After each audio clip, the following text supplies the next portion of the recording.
It all began in 1764 in France.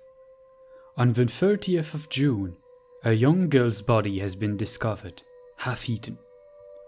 Over the span of 3 years, around 100 people were butchered in mysterious circumstances.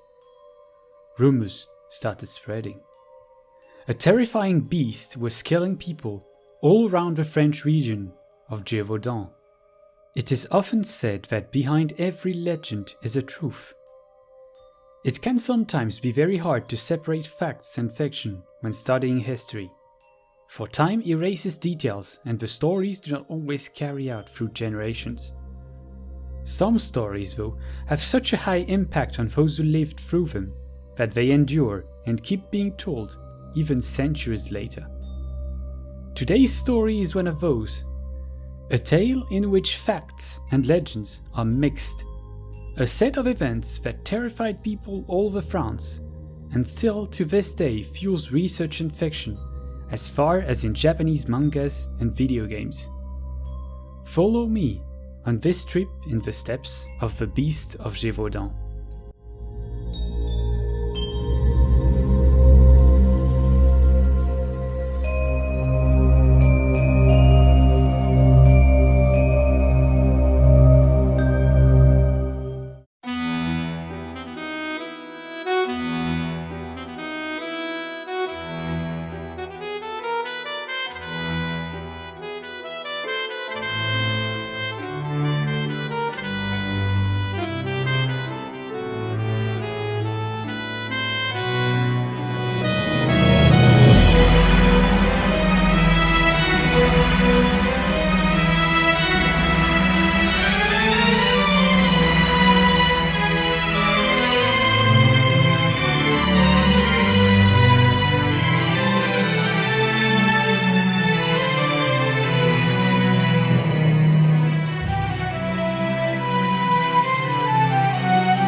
France is often known for the great variety of landscapes that exist within its borders, and the region of Gévaudan is one of these very unique places in the country.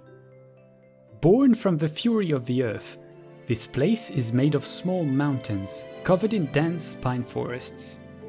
Those are the remains of the ancient volcanic activity that formed the region millions of years ago.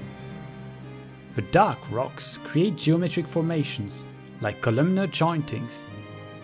The geography of the region plays a very important part in this story, but the cultural impact of the Beast of Gévaudan has conquered the human activity in the region. Here, the beast is everywhere.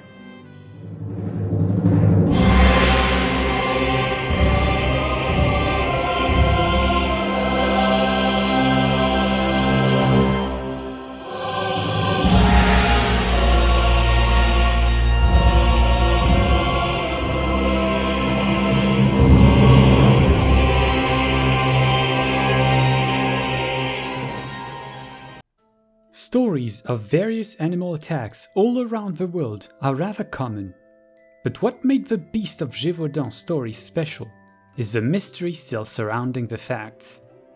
To this day, no one really knows what happened. The only thing that is for sure is that around 100 people were killed in a very gruesome way, some decapitated, some half-eaten, and others barely recognizable. The horror and the number of the attacks caught the attention of the press, and soon enough, everyone in the country knew about the situation. The French king of the time, Louis XV, even sent his own gun bearer to kill the beast. 2 potential beasts were killed. The first one in 1765 by François Antoine, the king's personal gun bearer, was a big wolf. The second one in 1767 was shot by Jean Chastel, a local hunter. It is commonly believed that the beast was indeed the creature killed by Jean Chastel, as the attacks definitely stopped after this date. That being said, this second beast presented some abnormal traits that did not exactly match the common European wolf. During the period of the attacks and after the death of the second beast, many hypotheses and legends started to appear.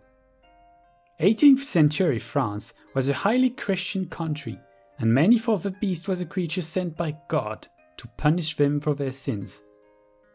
Some more recent ideas appeared in the 19th and 20th century, some believing the beast to be a serial killer, using the legend of the beast to mask his crimes. Some more grounded theories believe it was an escaped hyena or a half-wolf, half-dog animal. To this day, the real nature of the beast of Gévaudan remains a mystery, and that is why literature, cinema, and video games have taken over. The most famous fiction about the beast of Gévaudan is probably Brotherhood of the Wolf, a 2001 French action horror movie. The aesthetic of this movie inspired the Japanese video game creator Hidetaka Miyazaki for his famous game Bloodborne. But the video of today is going to explore another Japanese fiction, the case study of Vanitas. The case study of Vanitas is a manga by Jun Mochizuki that started being published in 2015 and was adapted in an animated show. The first season was released in 2021 and the second one in 2022. The show mostly tells the story of an alternative version of France in which vampires are part of the society and live amongst mortals with all the various consequences of such a cohabitation. The events I am interested in happen in the show's second season, as the main characters go to the French region of Gévaudan, because they have heard that the beast had returned. The first interesting thing I want to point out is that this show brings another fantasy interpretation of the legend, as many authors did before it. The show takes inspiration from the insane amount of theories that were developed over the centuries, and takes a bit of everything. It reimagines historical figures and presents them in a pretty interesting way. One of the most important characters in the show is Jeanne, a powerful vampire wielding fire magic. Though it is hard to draw direct parallels, it is interesting to point out that she might be inspired by Marie-Jeanne Vallée, a young woman who managed to repel an attack of the beast by stabbing it with a makeshift weapon. This story is pretty famous, and in our travels we stumbled on an impressive statue depicting this event. We also found what is assumed to be the weapon she used to defend herself in the attack. It is interesting to point out that Jeanne was a pretty common name in the 18th century France, and that the first and last victims of the beast also shared this name. Though Jeanne's character is highly linked to the Gévaudan beast story, the parallel with historical figures is not the most obvious. It is not the case for two other very important characters of this part of the show, Chloé Dapché and Jean-Jacques Chastel. Chloé Dapché is in the show a member of the Dapché family, that is hidden from the world as she is a vampire. The Dapché family played a pretty important role in the second part of the Gévaudan beast story.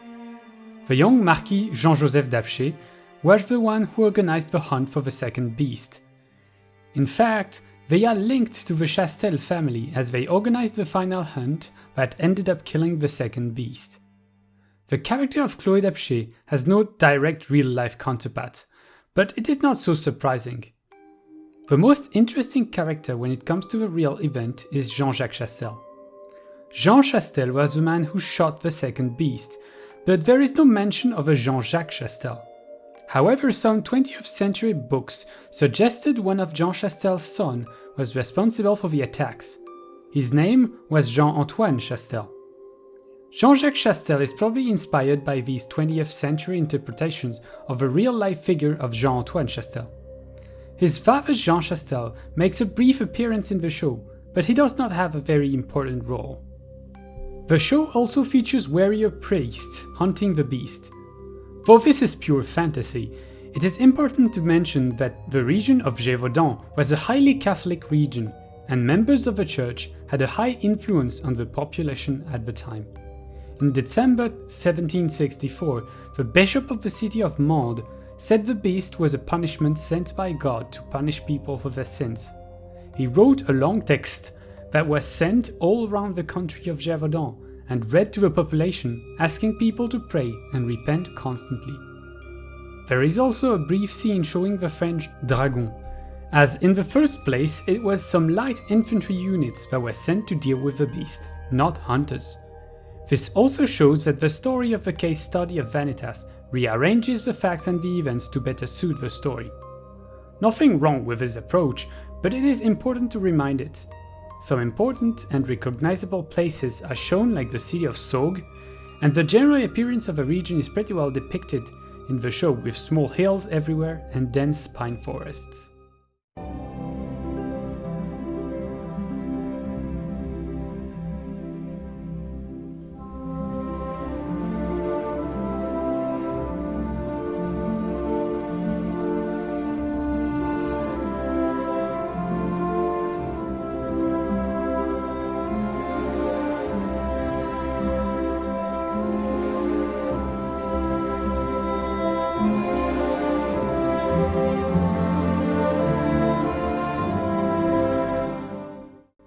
Overall, the show is just a great new interpretation of the stories and legends that surround the facts.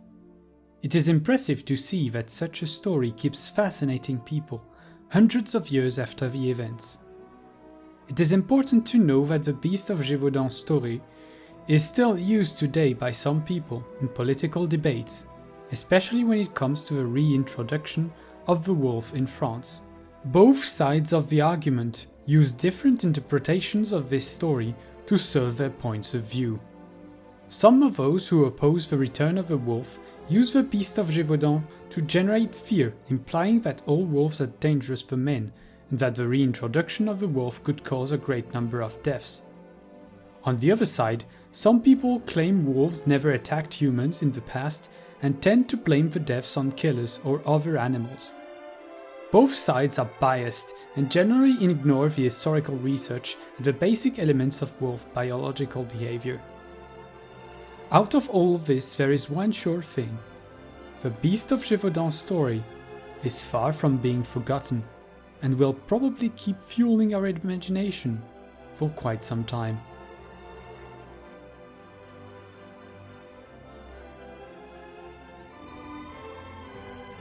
This is the end of this video. I hope you all enjoyed it. As mentioned in the beginning, this video was shot with two of my friends during a dedicated biking trip through the region of Gévaudan. This place was definitely not the easiest to bike through, and my legs still hurt just by thinking about it. This was the most ambitious video on my channel yet, and I really hope you found it interesting. If you did, do not hesitate to share, like and subscribe if you're interested in more content like this. I'll see you again. Bye.